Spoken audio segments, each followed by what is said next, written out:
Hello there everyone, I'm Saturn Cap, and today we are going to be looking at the biggest secret of mankind, also known as the Clementine conspiracy or Project Golden Dragon, which we'll get into later as to why it's called that. So it says here, this project is based on a personal theory about a major conspiracy by the US Department of Defense, a whistleblower who left cryptographic clues, and finally complete exposure of the obfuscated object found in the Zeeman crater.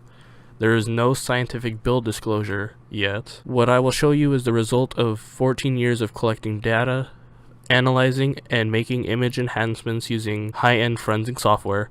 I needed a long time myself to see the strange shapes, so do not expect to see the machine immediately. Your eyes and mind will need time to adjust. Take your time and try not to think too hard of alien technology. Well, of course, after looking at the same images for 14 years, you're gonna see a dragon or something. If you stare at something long enough, you can convince yourself to see anything in a picture.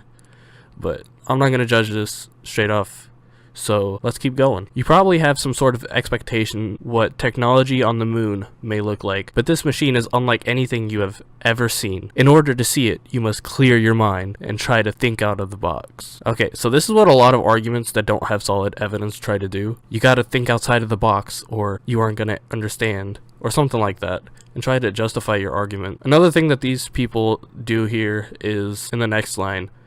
It says, I cannot promise that you will see alien technology. Only those users who are open to extraterrestrial technology and who can watch this video without prejudice will have a better chance to comprehend the images. So the I can't promise that you will see alien technology, this makes it to where the argument isn't hurt if you don't see what they're trying to prove. If you truly had proof that there was a dragon on the moon or some sort of alien technology, which is what the guy gets at it by saying alien technology further down, is that there's a dragon on the moon. But by saying that, if you did have proof, you wouldn't need to cover your tracks so much by saying, you know, I can't promise that you're going to be able to see this.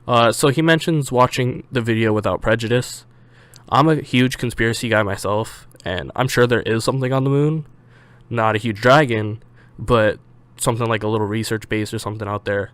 But I watched the video that goes along with this. I'll link it down in the description. But for a while, I could follow what he was saying with something being on the moon that NASA doesn't want the public to know, which makes sense. If everyone had access to all the government agencies' files, there would be no protection for breakthroughs to be stolen by someone else. But when they started making judgments based off of vaguely similar looking shapes and claiming them to be different parts of a dragon, it lost me there.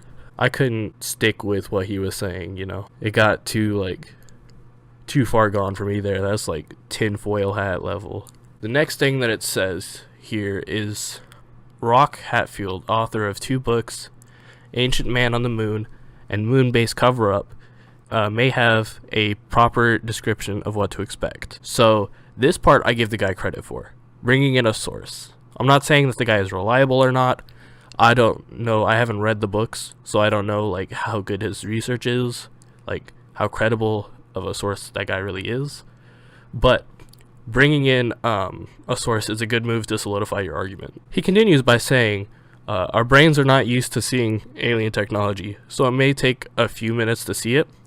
It's clearly a vast machine. I was able to make out a number of features after looking at it for a long time. It is made of thousands of interlocking plates, like scales on an alligator. I believe this allows it to undulate like a snake or caterpillar. The machine is so long that it needs to flex in order to set flat on the lunar surface.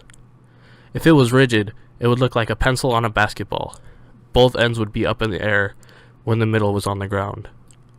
But by being flexible, it can wrap its huge length around the curvature of the moon's surface. The machine is a mining crawler that takes in moon material at the front using a giant gantry and processes it on board in a massive onboard factory. I believe the machine can fly and has been to Earth in the past. Could be the dragon seen by the ancient Chinese people. It looks like a dragon from the side. So when the guy mentions it being some sort of mining machine, I could see that, like after looking at the pictures, the closest thing I could think of is some sort of like drill or something. But there's no detail in the picture, it's just like a blur. It's just a vague shape. So coming up with all these hyperbolic details, like having scales or an onboard factory and that it can fly, is not helping to convince that this is something that people should believe. Coming up with all of these like outlandish, crazy details that this guy says that he could see, how is that going to help like your argument? Especially when you said that you can't even like promise that people could see it in the first place. And if it has been to Earth, like if it can fly and has been to Earth, don't you think people would have seen that? He's saying that it's so big that it has to like curve itself so it can stay on the moon. And if it's that big, then we would have been able to see it. Like somebody looking up at the moon with like their telescope or something is bound to like see it. There's so many people that look up into space and stuff like that nothing like up there could stay hidden for that long if it was huge. But then he ends this by saying, "My conclusions are based on facts, though non-scientific build, and there are still a lot of unanswered questions for which I do not have an answer." So by admitting that his facts are non-scientific and that there are still unanswered questions, this really hurts his argument. And I think this just shows that the guy hasn't done as much like research as he thinks, and he doesn't have as much proof as he thinks he has. It's just not a very convincing article right here. And I think you all should go check out this for yourself.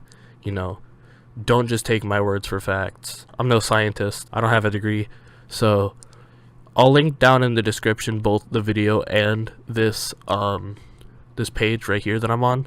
If you do want me to do a reaction to the video, because he does go into other things and there's more detail in the video, but it is fairly long, leave down in the comments that you want me to do so. Also, if you enjoyed hearing me talk about this and would like for me to talk about other outlandish conspiracy theories, leave the name of them in the comments. If you could leave a like on the video and subscribe to the channel, that would also be nice. You can also follow me on Twitter at @CapSaturn, one word, capital C, capital S. Thank you, and I will see all of you next time.